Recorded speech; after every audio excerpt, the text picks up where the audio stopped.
The Cobden Center is producing materials to explain artificial intelligence and other emerging technologies for global policymakers. These animations are mainly taken from events we have organized in the European Parliament, including the Future of Artificial Intelligence roundtable discussions with speakers from the United Nations, IMF, OECD, the head of privacy at Intel, consumer rights groups, and AI startups.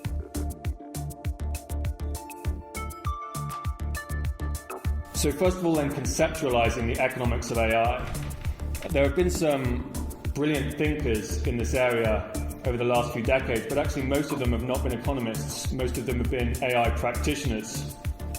And several of them have a lot to offer to help us think through these issues. One of them is Ray Kurzweil, who is now a director of engineering at Google.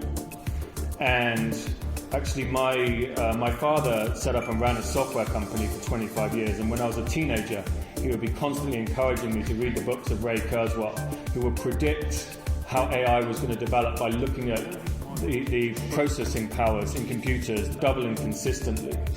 It's what's known conventionally as Moore's Law. Gordon Moore was the CEO of Intel, and he wrote a paper showing that the number of transistors that would fit on an integrated circuit was doubling every 2 years or so. But more concretely for us, what that means is essentially computers become twice as powerful roughly every 18 months to 2 years. And that's been going on for decades. That's why the smartphone in your pocket now is thousands, if not millions of times as powerful as the supercomputers that we used to put a man on the moon in the late 1960s.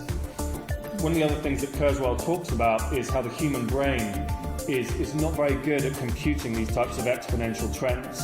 So our brains developed on the African savanna, let's say 100,000 years ago. So if you increase something sequentially, 1, 2, 3, 4, 5, 6, when you get to the 10th iteration you have 10, at the 20th iteration you have 20, and so on. But if you start doubling things, 1, 2, 4, 8, 16, at the 10th iteration you have about 1,000, at the 20th iteration you have about 1 million, and at the 30th iteration you have about 1 billion. So that's how you can see over time that computers become so much more powerful. Now, Moore's Law trends in CPUs, the type of chips in your laptop, has started slowing. But it's actually speeding up in some of the other types of chips which are used for AI. But that's not the whole story, Moore's Law. Another thinker that's useful for us is John Launchbury, who was head of the Information Innovation Office at DARPA.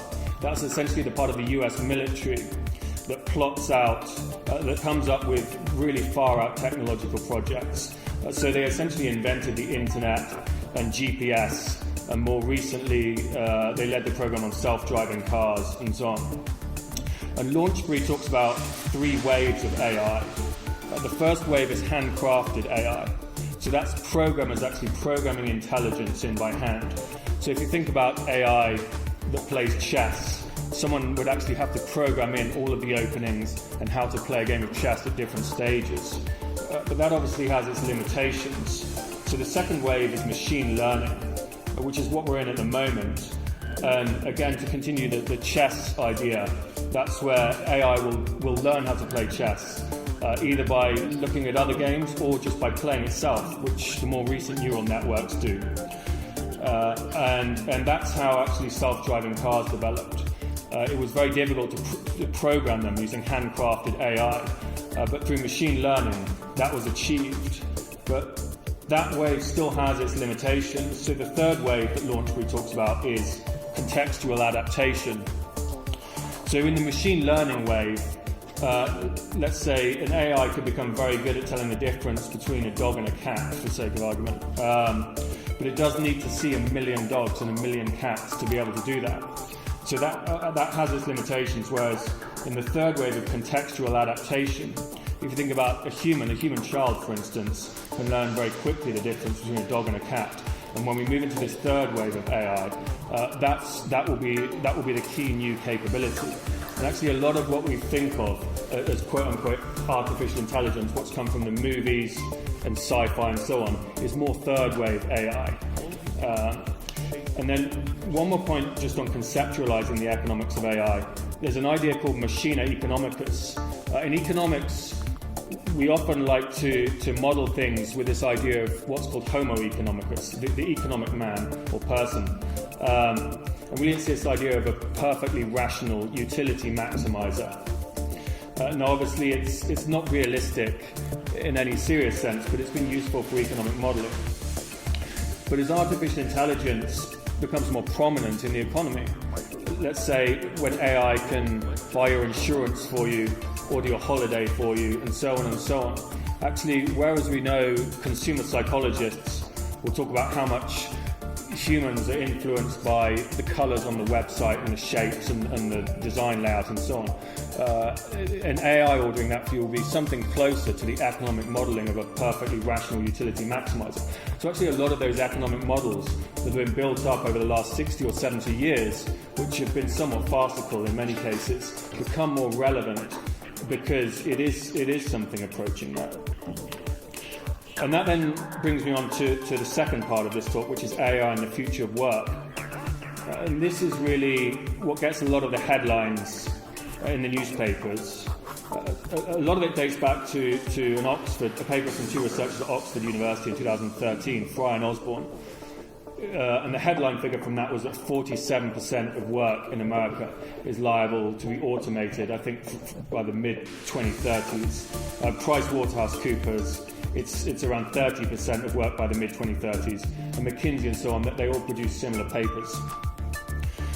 But it's worth digging down into it because a lot of it is actually processes that are going to be automated rather than jobs. So the OECD have done some really good work on this, where they break it down strictly in terms of processes. So we're not talking about 30 or 40 or 50% unemployment or job churning or anything. If you take an example of something like a social media manager or a graphic designer, a lot of what they do even now is quite repetitive. So someone working on Photoshop, a lot of the more tedious stuff is and will continue to be automated. So it doesn't mean we're not going to have graphic designers. It means those repetitive tasks are going to be automated by AI so that they can then focus on the core human capability, which is the creativity. So it's important not to become pessimistic about these AI developments in economics. We're not moving into a world of 30 or 40 or 50% unemployment. This is really a world, most technological revolutions so far have not just made people wealthier and made more products available, they've also made people's lives more pleasant. Few people now working as graphic designers or social media managers would want to give that up and go and work down the coal mine or in some factory doing the same thing all day every day. And AI will be similar. It will pull more people out of drudgery. But it's also worth noting, related to this, that actually productivity growth has been quite stagnant in recent years.